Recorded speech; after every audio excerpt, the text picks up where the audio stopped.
Sometimes you start crying and you don't even know why. Nothing terrible happened. Nobody said anything. You're not even thinking about anything sad.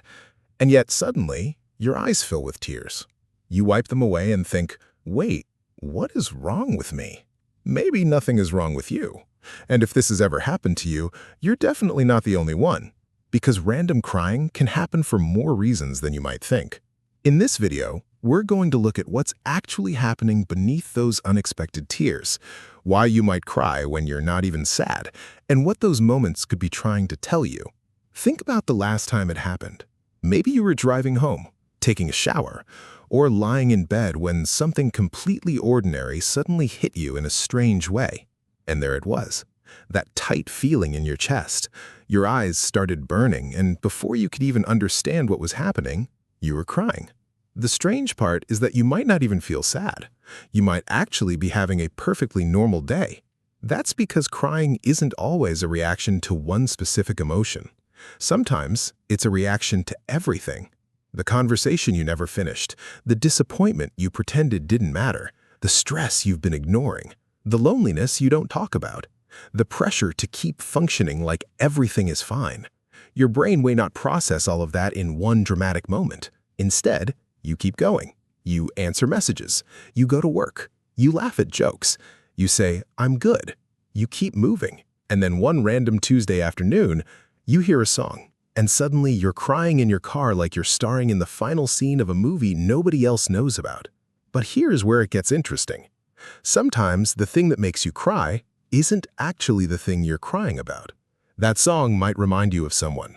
A quiet moment might make you realize how exhausted you are. A random scene might remind you of a version of yourself you've forgotten. The trigger is small, but the emotion behind it isn't. It's like putting one more drop of water into a glass that's already completely full. The drop didn't create the overflow. It just happened to be the final thing that pushed it over the edge. And this is where random crying starts to make a little more sense. You may have been holding everything together for so long that your body finally finds a moment where it feels safe enough to let go. But emotional overload isn't the only reason you might suddenly cry. There's something else about those quiet moments that most people don't realize. People often cry when they're finally alone, not necessarily because they're lonelier, but because they don't have to perform anymore. When you're around other people, you're managing yourself. You're choosing your words. You're responding. You're smiling. You're trying to look normal. You're making sure nobody notices what's happening underneath. But when you close the door behind you, the performance ends. And sometimes that's when the emotions you've been pushing down finally come back up.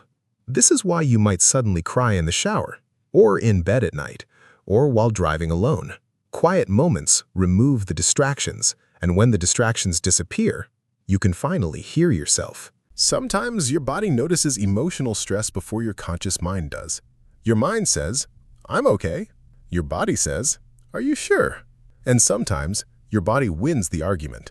But here's where things get even more interesting.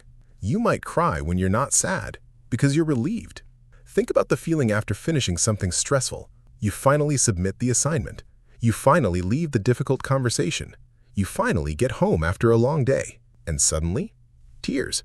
You weren't falling apart, you were holding yourself together. And now that the pressure is gone, your body finally relaxes. Sometimes, tears are the emotional equivalent of your nervous system saying, okay, we can stop pretending we're okay now. And sometimes tears aren't sadness at all. They can come from relief, gratitude, love, or simply the release of tension you've been carrying for too long. But there's an even stranger possibility. You can cry because you're overwhelmed by happiness. Have you ever seen something so beautiful that it almost hurt? A sunset? A song? A memory? Someone you love doing something completely ordinary, and suddenly your eyes start watering. Nothing bad happened. Actually, something beautiful did. But intense emotions can all create a similar feeling of being overwhelmed. Your system doesn't always care whether the emotion is labeled happy or sad. Sometimes it just needs an outlet.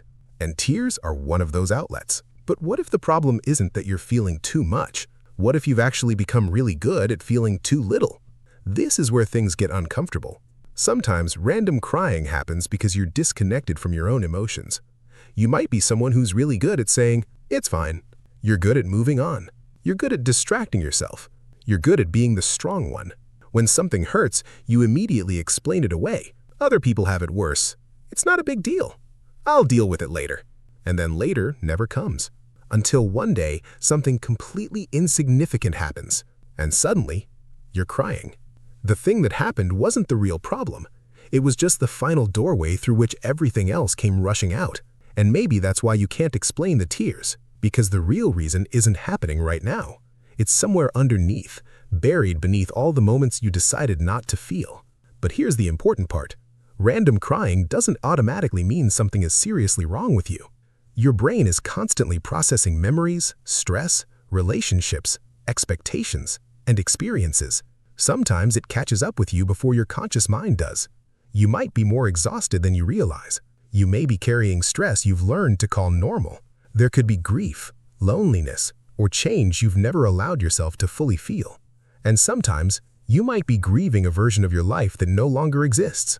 The old friendship, the old relationship, the person you thought you'd become, the future you imagined that never happened. You can miss something without wanting it back. You can love someone and still know they don't belong in your life anymore. You can be grateful for where you are and still miss where you used to be. Human emotions don't always follow clean rules. Two opposite feelings can exist at the same time. And sometimes, tears are what happens when those feelings collide. So the next time you cry for no reason, don't immediately judge yourself. Don't ask, why am I being so emotional? Maybe ask something else. What have I been carrying lately? What have I been ignoring? When was the last time I actually let myself feel something without trying to fix it? You might not get an answer immediately, and that's okay. You don't have to solve every emotion the moment it appears. Sometimes you just need to notice it, because your tears aren't always trying to tell you that you're weak. Sometimes they're telling you that you've been strong for too long. Maybe your emotions aren't random. Maybe you've just been listening to everything else, and your feelings finally found a moment quiet enough to be heard. So if you ever find yourself crying alone, wondering what's wrong with you, pause for a moment. Don't immediately wipe the tears away. Ask yourself, what is this trying to tell me? Because sometimes the tears you can't explain are carrying a message you've been feeling all along.